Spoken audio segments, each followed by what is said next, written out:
So you found my tiara?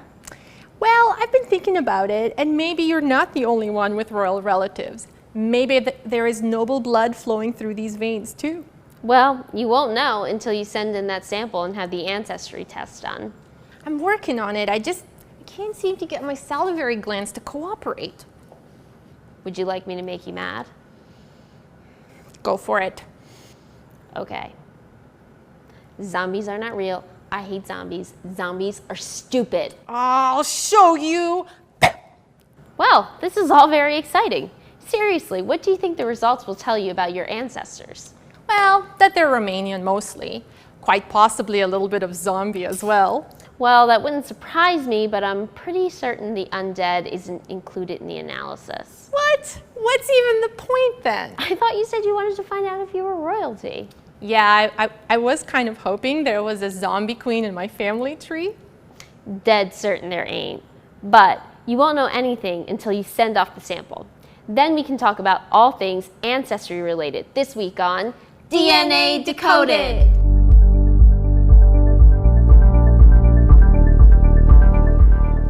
Okay, so let's imagine that, just like Felicia, you spit in a tube and you sent it off for DNA analysis.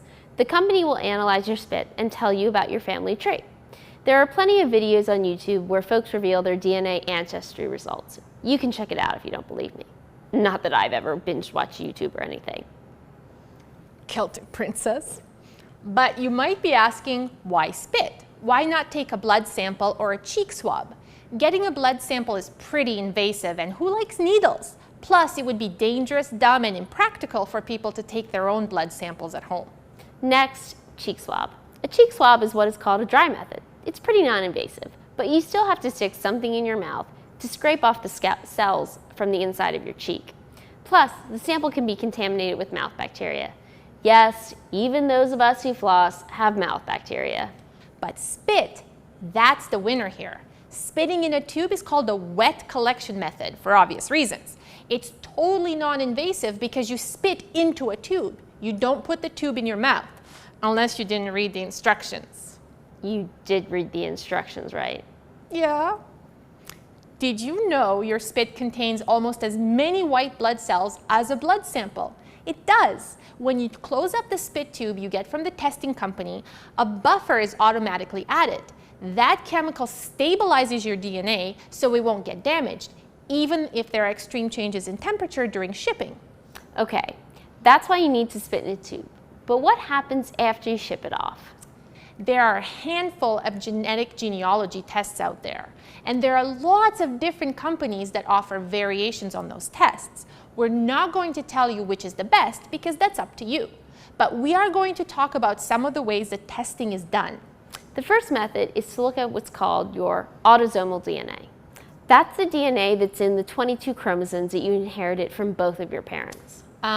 23 chromosomes, Kate. Yes, we have 23 chromosomes, but the 23rd pair are the sex chromosomes.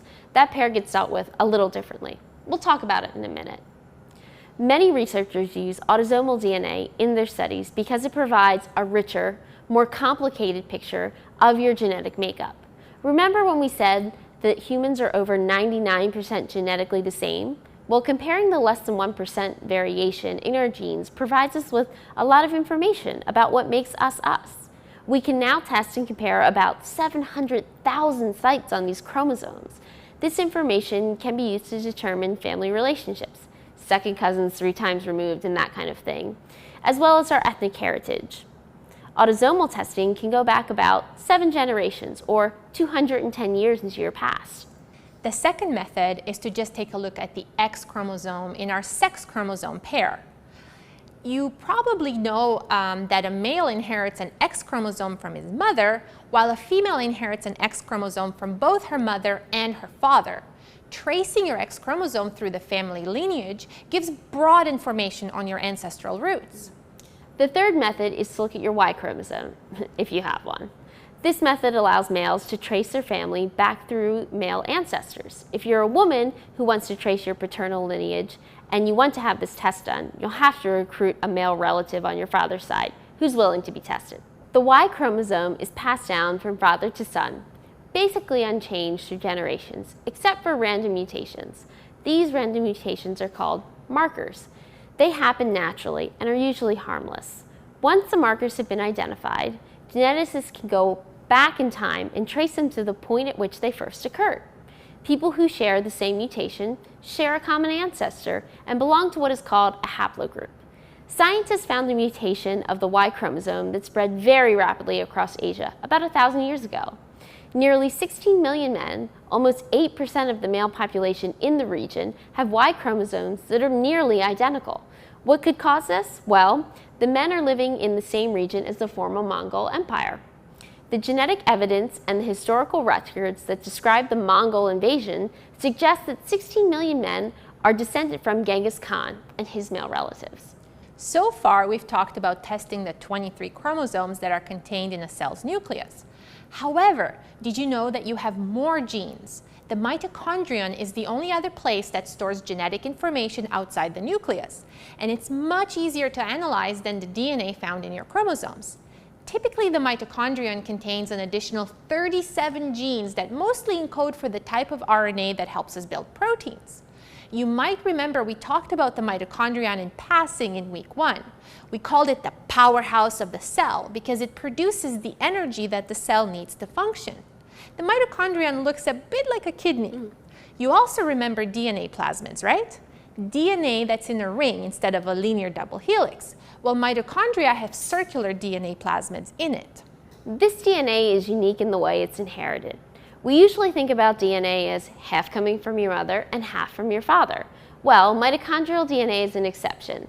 We inherit it only from our mother. That's right, no matter who you are, your mitochondrial DNA came from your mother. So we can use it to trace maternal lineages. Not only that, but we can use mitochondrial DNA as a sort of molecular clock.